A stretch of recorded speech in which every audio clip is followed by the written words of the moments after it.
damning as well. Well, absolutely.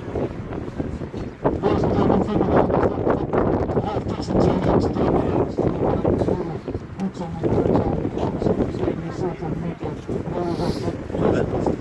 very good message, man.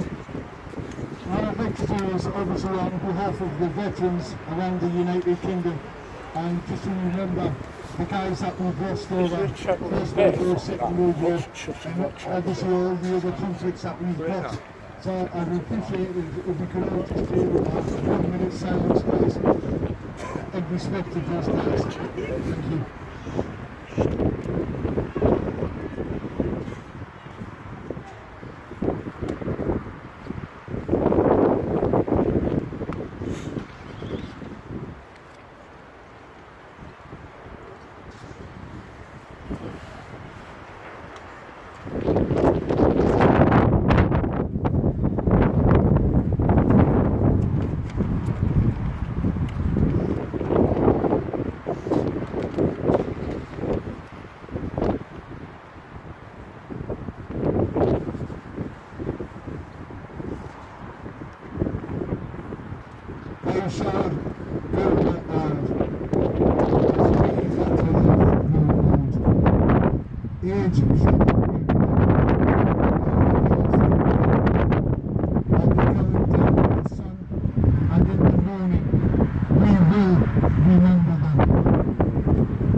Can everybody hear me? Yeah. Okay.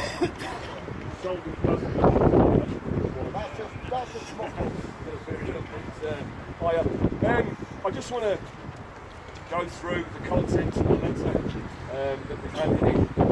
You can go on council police.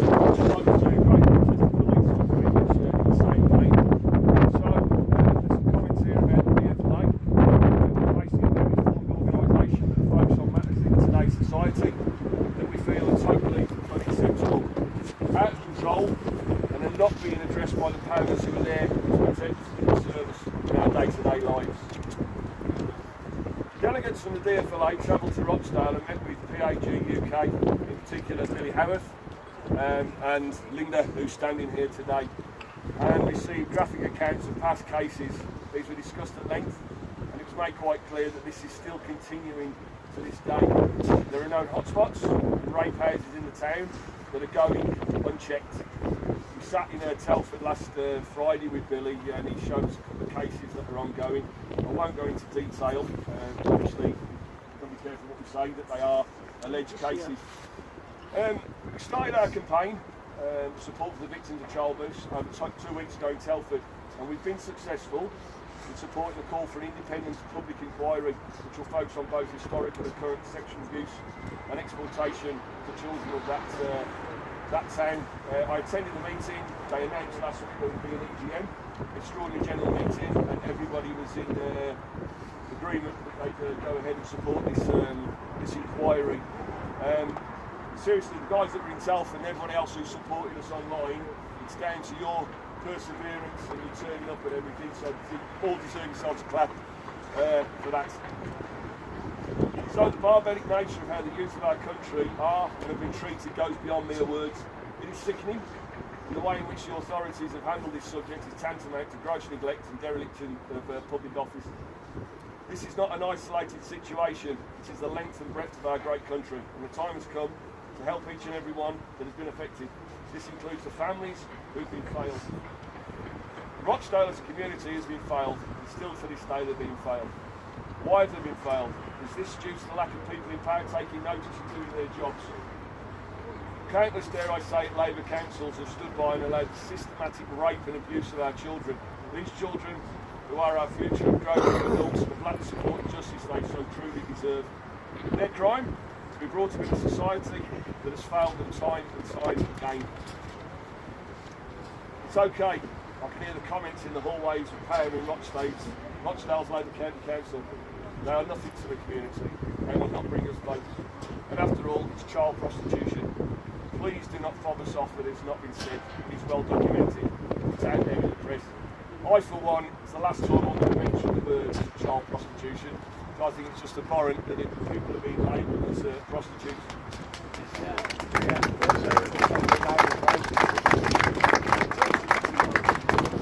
So my next paragraph is that not a crime in itself. The word child and sex should never go in the same sentence.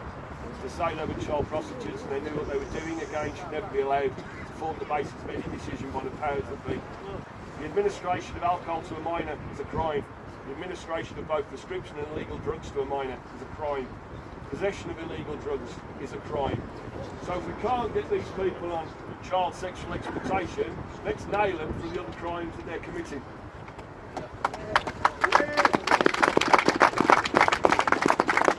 Take the buggers down. So we ask a further question, why the alleged perpetrators have not been arrested for these crimes that I've just mentioned. Any child under the age of 16 is exactly that, a child. They cannot consent to any sexual activity with a person above the age of consent. This again is a crime. To be treated like a commodity and handed around systematically on an industrial scale, as been mentioned by Justin and Jared earlier on, right under the nose of the authorities, just beggars belief. I would ask the authorities, how do you sleep at night? Do these lives not matter? Yes, we hear you say they do sleep well at night, and these lives obviously do not matter. Your duly elected council have a duty to serve. The police have a duty to protect and serve, and the children's services have a duty to protect and serve the vulnerable in our society. We've been reading and hearing on far too many occasions that these children are wild and out of control. They are past caring or cannot be helped. What complete and utter rubbish. These children are, as the word states, children. There are currently two independent investigations which are not aligned to any ongoing police investigations, which are very sinister to say the least. I have to say they're alleged, because I saw them and I'm not going to comment because I don't want to compromise the investigations that are going on. It is also alleged that there are properties owned by elected members of Rochdale Borough Council that are being used by the gangs that are used for CSE. Why is it after past failings that CSE is still going on in the Borough of Rochdale? You as the leader of Rochdale Borough Council are there to protect and serve all of your constituents. Not just the constituents who live comfortable lives, but the less fortunate, underprivileged and the most vulnerable, especially children. As Justin said up here, sure, superintendent, what have you, if it's happened to his children, it would be a totally different outcome. So I ask the question, why are you failing these people? Why are we not seeing more arrests along with more cases submitted to the CPS? We feel that you are blind to what is clearly still going on in your town. We at the DFLA will not go away. We will return to Rochdale again and again. We will visit towns and cities up and down the country where the systematic rape and sexual abuse of our children has and still continues to this day. This is not about left or right, it's about what is right and what is wrong in our society today.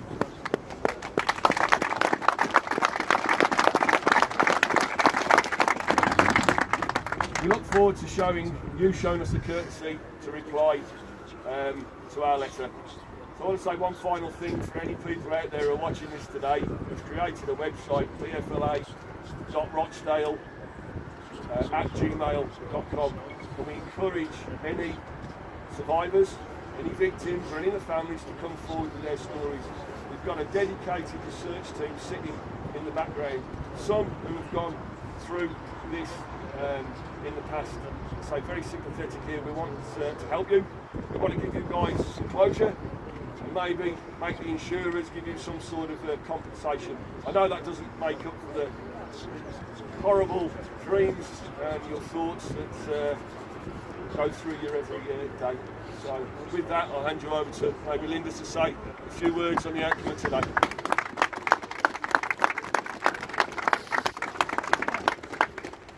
I don't know if I'll be able to shout as loud as anymore. I'll try.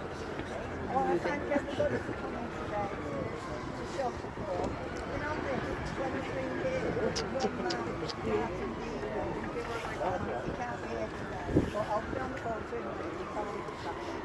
What I want now is I want to see arrest made slowly. If you only knew what was going on, I wouldn't do anything about it.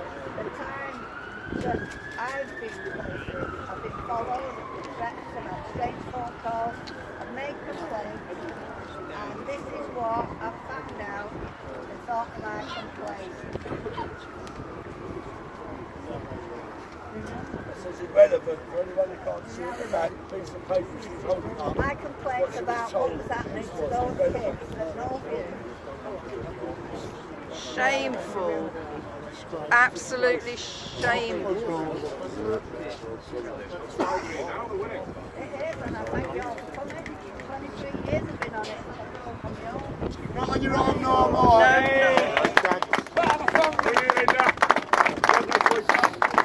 Well done. 2 weeks ago, I came here with John. Yeah, John filmed Linda and Billy from Peggy Cake on those steps over there. I mean, after Jerry speaks, I'd like to ask you all to go and let us film everyone outside those steps and see how many people are here now, because there was 2 people 2 weeks ago. It was, yeah. We came here for you, Linda. I'm proud of that, right? So just start on one little thing. Right? I would like to thank the police liaison officers who facilitated this today so that we can have a peaceful protest and bring this here. So I'd ask you to the police liaison. Without them facilitating this, it makes it our peaceful protest, and we like to cause disruption, yeah. And gain as much publicity as we can for your cause and for the people of Brooklyn. But at the same time, we do it without any violence, without any arrests. It's a peaceful protest, and that's what we do. Secondly, I would just like to let everyone know what we're trying to do here. I'd like to thank every single one of you people that have turned out today to support the people of Rochdale. So give yourself a round of applause, please. I'm going to introduce you to Jerry Batten in a minute. He's going to come and talk to you, because all of us being here and all of these things that are happening and going on, we need a voice. And this man here, Jerry Batten, is a voice that can get this out there and help people make a change, because us we can march and do things, but we need a voice in Parliament that will help change things.